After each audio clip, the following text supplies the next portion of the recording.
The Florida State Marching Chiefs are out here today at the Jacksonville Jaguar Stadium. They're about to perform in front of this live audience. It's a great environment out here. The Marching Chiefs are out here 420 people strong. This whole scene has been very chaotic. There's been a lot of cop cars, a lot of fire rescue trucks here on the scene, ambulance trucks in and out.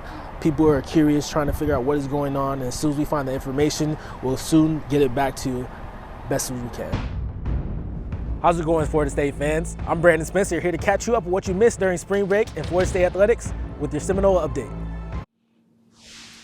Not too hot, not too cold, a little bit of rain, but otherwise perfect weather for some playoff football tonight. Here at the highest point in Tallahassee, lawmakers are deciding the fate of convicted criminals who are at the lowest point of their lives. What do you do when disaster strikes? Get prepared and get out if an evacuation is ordered. When your home, belongings, and normalcy are taken away in an instant. Every family must be prepared. Some may allow the disaster to consume them, but others, they face the adversity head first, adamant to come together with others to overcome even the strongest of storms. On October 10th, 2018, disaster struck Northwest Florida, devastating the coastal and inland cities of the Panhandle, causing many residents of places like Panama City to lose everything they owned. And while some only talked about helping, others took initiative moving in to help those still weathering the storm's devastating aftermath.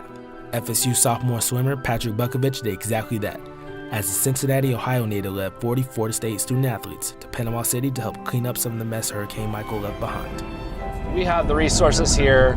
Obviously, a lot of people from Panama are Florida State fans, and I have access to the athletes who are some of the most well-known people on campus. So why not put something together where we can bring these people out and just give a little hope.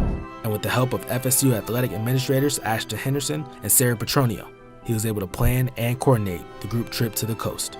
My heart is so full right now to see all the student athletes really get behind him, and just the amount of turnout where they could be doing something else with their time, because it is their off day. They could just be doing that, but we're really grateful that they came and decided to give back. While fans were worried about how a preseason injury to Phil Kofer might affect the team, players like Raekwon were confident they could pick up the slack. The 4th of July is a day of celebration and victory here in the United States of America. And what better way to celebrate a victory than with fireworks? And here at Lake Ello Park in Tallahassee, Florida, is where you see the biggest fireworks in town.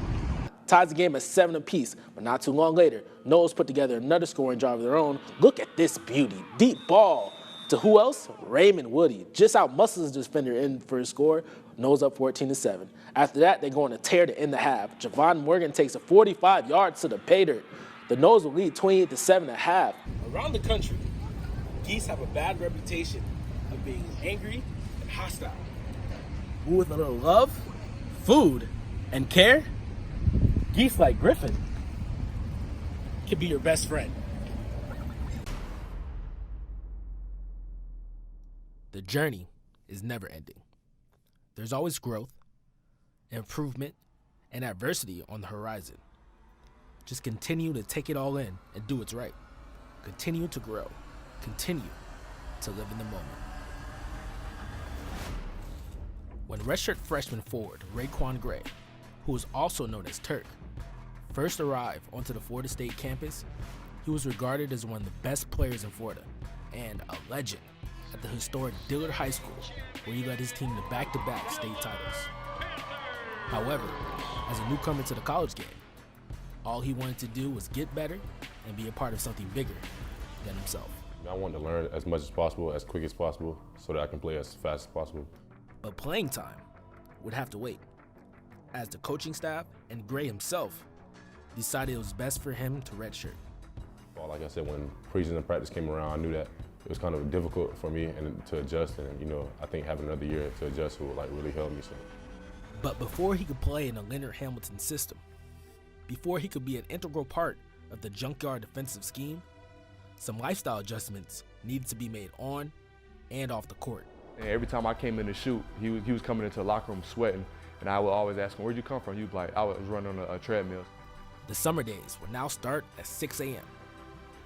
Cardio, weights, and then skill training. all in order to reconstruct his body and increase his endurance to excel at an elite level.